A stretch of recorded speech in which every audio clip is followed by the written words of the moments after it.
Welcome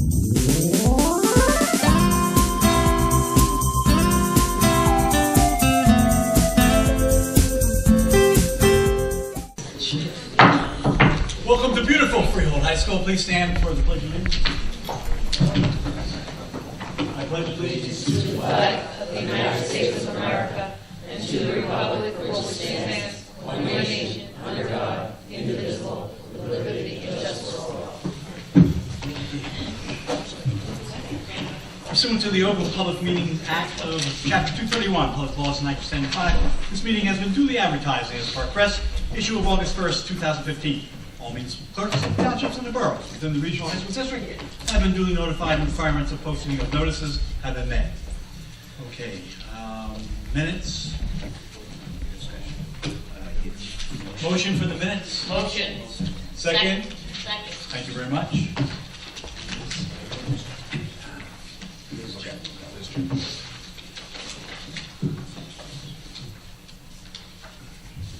Mr. Bruno? Here, present. On the minutes, yes or no? Yes. Mrs. Canario? Yeah. Mrs. Fankhauser? Yes. Mrs. Lavin? Yes. Mr. Messinger? Yes. Mrs. Sotero? Yes. Mr. Carroll? Yes. Mr. Moses? Yes. Okay, communications on file in the board office. Reports, superintendent's report. Just a few items this evening. 2 weeks ago, the members of the administrative team were fortunate enough to present at the Middle States Regional Forum.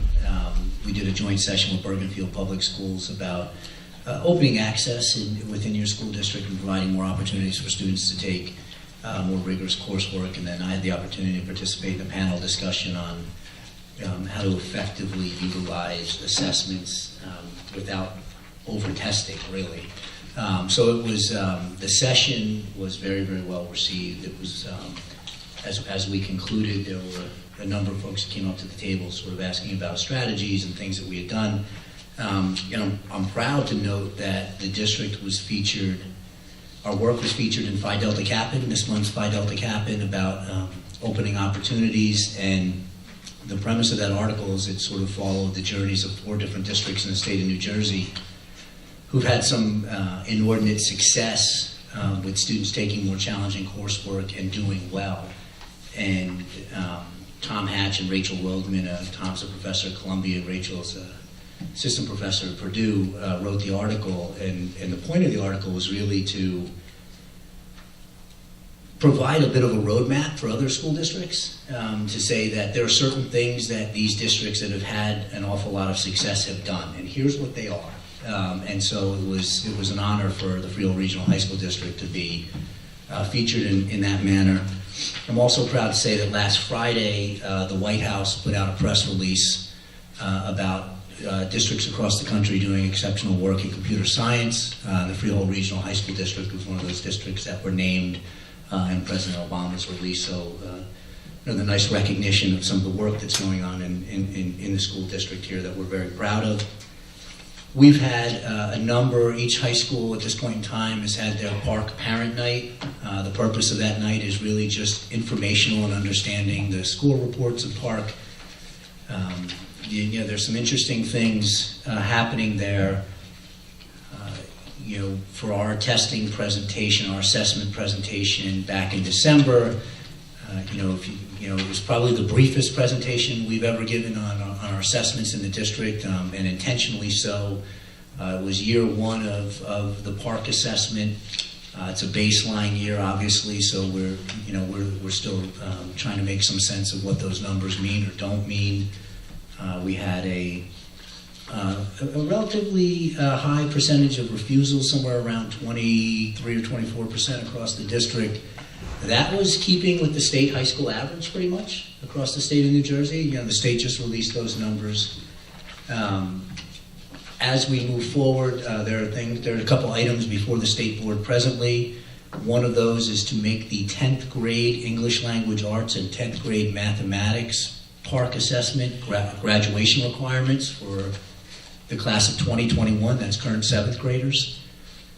The state has also floated in the process of exempting students from Park who are juniors who are taking advanced placement or IB courses. So there's some significant shifts in the assessment landscape across the state. The purpose of our informational nights was really just to help parents understand the school reports. As the parent of a fifth grader, I was still looking for some more specific information on where my daughter fell with that assessment and what that looked like. I'm hoping that the state provides that. It'll be very interesting to see with the passage of the reauthorization of the Elementary Secondary Education Act, what these testing requirements ultimately remain in the state. The federal requirement is one graduation test at the high school level. Obviously, our current requirements exceed that, so that's going to be an interesting process as it plays out for the state. A few other odds and ends. We had our Aspiring Administrators Academy last week. Ms. Sharp put that together. We did a nice scenario-based activity with a number of our sitting administrators, a number of our teaching faculty and staff who are aspiring to be administrators, and it was really sort of providing specific scenarios and how you might walk through those as an administrator. And I think that the teacher leaders that participated found it very fruitful, and just for taking part. We had a number of our district administrators there. It was just great conversation to get folks in a room and really talking about how they would troubleshoot specific issues and to hear what folks felt was important. So I thought that day went very, very well. We just moved. We had a Peter Van Buskirk, who's been with us a couple times, working with our, in the past, our 11th grade students on the college planning process, and he has his presentation called The Admission Game, and we've done that a couple of years where we opened that up to parents. We have a presentation for him that was scheduled for tomorrow night with our 9th and 10th grade parents, really helping them as early as possible sort of navigate that college application process, what that looks like, what that path needs to be. We're going to move that to the snow date just with the inclement weather that's due to move in tomorrow. So we'll see. I believe it's scheduled for the 24th, correct? So that's a powerful night that we're looking forward to for our 9th and 10th grade parents across the school district. I'm also proud to say that Dr. Moore, Dr. Hazel, and myself are presenting at the National Superintendent's Conference this week on strategic planning for equity and excellence. The proposal was accepted from the national group.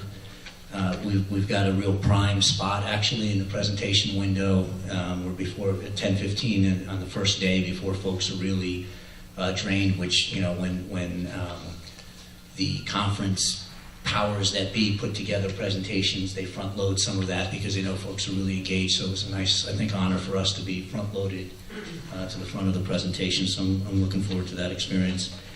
And then just one additional note, we're at Freehold High School this evening, and we lost a student here a couple weeks ago, Waleed Warren, in a tragic accident.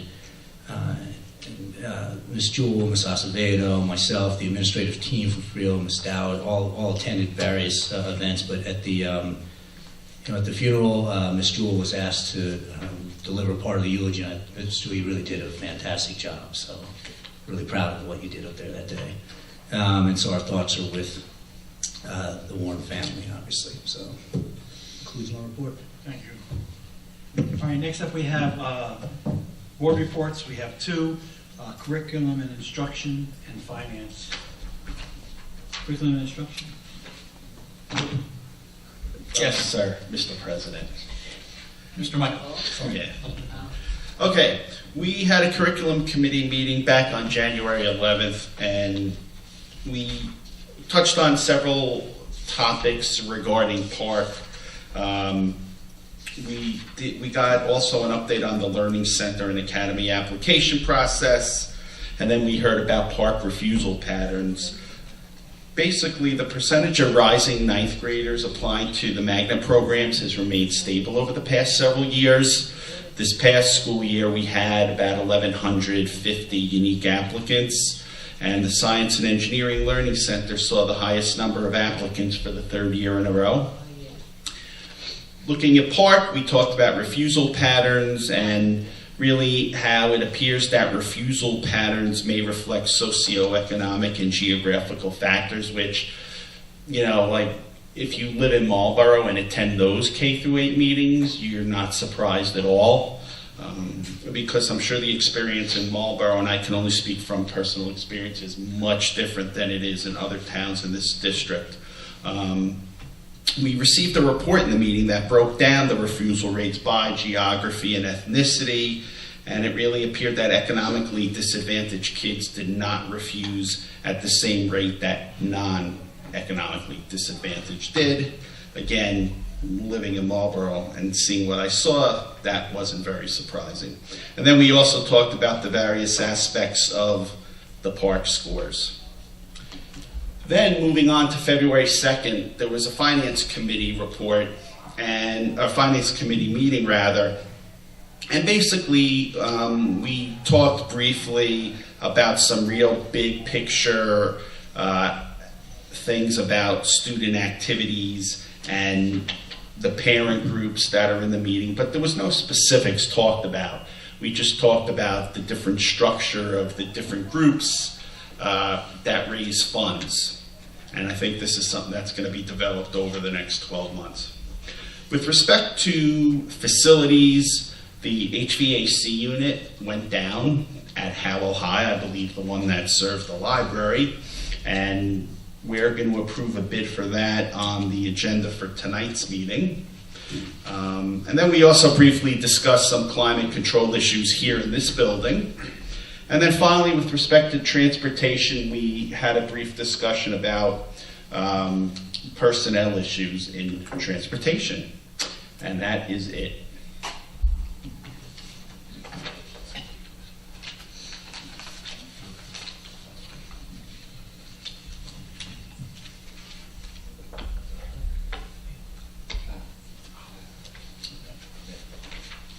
Okay, next up is public participation.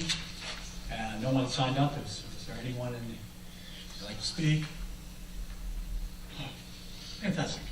Okay, next we come to the agenda, which is G1 to K2, and also we have addendums of under G2 and G14, which is on the gold sheet on the table, as well as G15. As well as G15. Approval of termination, be it resolved that upon recommendation of the superintendent of schools, the termination of employee number 10497 be approved effective January 11th, 2016. All right. I'd like to take the agenda in one shot. Do we have a motion? Motion. It's G1 through K2. G1 through K2. Do we have a second? Second. Okay, discussion? Seeing none, Mr. Boyce. Mr. Bruno? I'm going to abstain from K1, Jeanette Bruno. I'd vote yes on all the other ones. Mrs. Canario? Yes. Mrs. Fankhauser? Yes. Mrs. Lavin? Yes. Mr. Messinger? Yes. Mrs. Sutera? Yes. Mr. Carollo? Abstain on G13 and yes on everything else. Mr. Moses? Yes. Okay, next we have old business, new business. Seeing none, we have an agenda to, a motion to, a motion to close the meeting. Motion. Thank you, Sam. Second? Second. All those in favor? Aye. All those opposed? So shall ye say, so shall it be written. Thank you for coming.